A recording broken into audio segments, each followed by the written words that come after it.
Okay, everybody, we'll go ahead and get started. We've got a big week. It's homecoming. First of all, it's great to have Coach Davey back on the sideline. Coach and I have known each other for a long, long time, and I know he had a pretty serious heart issue that's on the mend, so it's good to see him back on the sideline. We're certainly excited about playing the New Mexico Lobos. It is homecoming, and it should be great weather, so we encourage our fans to come out and support these Cowboys. A little bit of reflection on last week's game. And we knew going into the ball game it would be a game that was going to be decided by a couple plays here or there, and that bared out. That was a physical game. I thought our team played really hard. We came up on the short end of the stick, which is disappointing. But credit San Diego State, I thought they played well. It was a physical game. We did lose some players. Eric Abogier will be gone for, I'd say, several weeks. And right now I'd say Titus Swain would be questionable. We'll find out a little bit more as the week goes along. We were in hopes to have Logan Harris back for the game, and he still did not pass concussion protocol, so he's still in that. We're in hopes that he will be returning. So, quite a bit of injuries there. I appreciate the guys that came in and played, Blaine Baker, Patrick Arnold, and so we've had a lot of guys get an opportunity to play a lot of football. So where we're at, we're 4-2. We're in the mountainside here, getting ready to play New Mexico. Our team's excited about it. We've got a lot to play for, and so at this time, questions.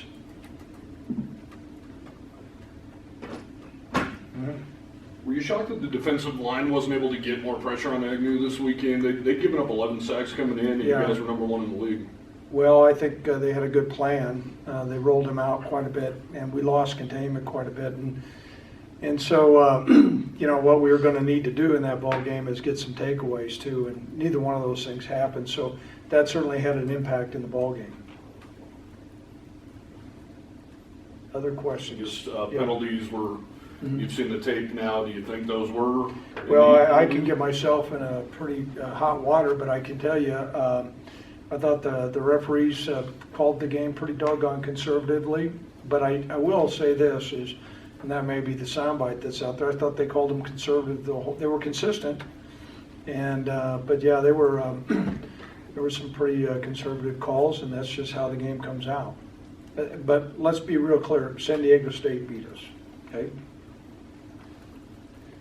Both the losses have been late game chances for you guys to come back and make a win. Mm-hmm. You haven't been able to control the ball probably as well as you want. Well, I'm cutting you off here, but what I'm disappointed is we had a chance to come up with a stop on both of those games, and we didn't do it. I've talked to our defensive staff about that. We come back, we regain the lead, we got to come up and make a stop, and we've not been able to do that. And so we have to take a look in the mirror and see, okay, what are we doing, how we position our players in that last drive. This last week, we got into a 2-minute mode with Sean. Things he did okay in it. There's other things he certainly has to grow, and we're going to continue to work on that. So that was a short answer to your brief question, but was there some more to that? No, that's a perfect answer. Okay, thank you very much. I appreciate the media saying it's a perfect answer. Let's get that in quotations. Yes, Davis, I'll give you a perfect answer. When you looked at the film, both from Tulsa and the San Diego State game, was there a common thread defensively where you got? I think the one common thread was we did not really go after the ball like we had been, either through interceptions or causing fumbles, and that had, we were -2 in that game. And we were going to probably need to be at least +1. So that was one common thread. I think in the second half we got worn down a little bit. I thought San Diego State dented our defensive line some. Now I can tell you this, I walked past their offensive linemen during the pregame warm-up, and they've got San Diego State's got some big, strong guys up front. So I think we'll rebound well, but that's probably the two of the common themes. Yes. Coach, you ran the ball effectively, particularly in that first half. Is there something that they switched up defensively, in terms of going against Well, the I think, I appreciate all the players that were working out there. I do want to say Eric Abogier, I think, is an excellent offensive lineman. He played in the first half, he didn't play in the second half.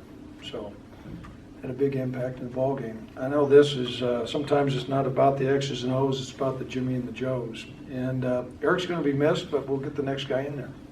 Yes? How much pressure is that going to put on you guys to really try and get this passing attack going now that Eric's going to be out for a long time?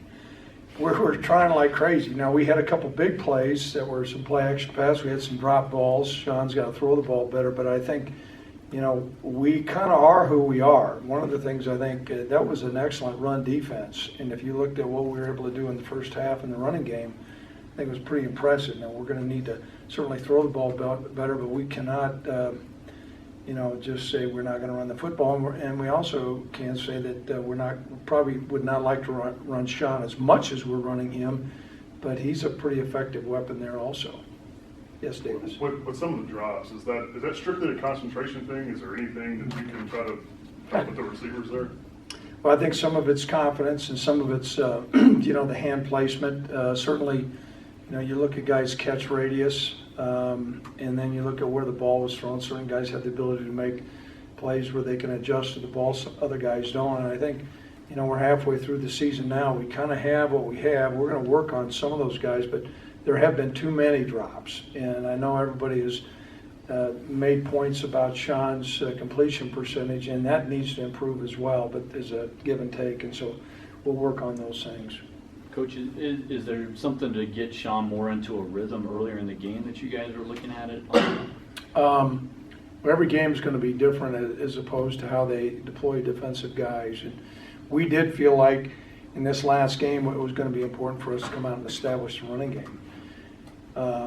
You know, some of the throws, there was one throw that it looked Aaron and the ball actually just slipped out of Sean's hand. It was one that he underthrew. Most of the other ones were thrown fairly well, though. Yes? Coach, you went with the 3 linebackers against San Diego State with movement in there. Is that something you might Right. do more of? Well, once again, that's contingent upon what type of offense we play. We do feel like, you know, between Cash, you know, Cash is an excellent player. Obviously, Logan's really good, and Chad in there. Those are 3 really good players. Now, some of it had to do with what they were doing offensively, so it was a good matchup. Yes. Craig, you guys have been high on Chad even since the spring. Has he been maybe even better than you thought he might be? Yes. This year? Yeah, the thing that Chad has done, now however, there were a couple plays that when we watched the tape, I know he's going to wish he had back again. But he's very decisive. He's an explosive tackler. He's intelligent and he runs the field well. And so those are good combinations of a good linebacker. Yes. You brought up Sean's completion percentage as kind of something that people have talked about. I'm just curious, what makes Sean the best option right now for you guys? Well, I think you got to look at productivity. You know, he's able to move the chains. Certainly, Tyler's. You know, now we chart everything in practice, and right now Sean's actually completing the ball better in practice than what Tyler is. But you've got so much more of a dual threat, and that had not typically been our MO. But Sean is. I mean, there was one run he ran along the sideline. He stiff-armed a guy and then just jacked another guy and kept going. That's hard to defend, and so that gives us a great option there. And I think even when you look back against Missouri, I mean, 2 of their players, there was an all-SEC linebacker, and then he stiff-armed an all-SEC defensive back and ran for 75 yards. Missouri's a pretty good football team. It's a pretty good defense, so I think he's a pretty good option. Other questions? Yes, Davis. In that same breath, with him being as physical as he is, and obviously that's his game plan and his style, do you talk to him at all about sliding when he's near the sideline, or is that just who he is? I do, and Coach Vegan does, and there's been times he does. He's not a very good listener.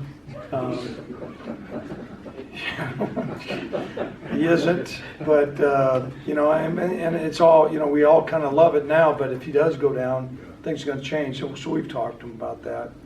Right now, I know when he takes off and runs, he knows he feels like he's got an S on his chest, and so far he has, and so we're gonna have to continue to work with him. However, I think we would be handcuffing our offense if we did not allow him to take off and run on some predetermined quarterback runs, and then also unscripted pass plays. He's really turned the field over there as well.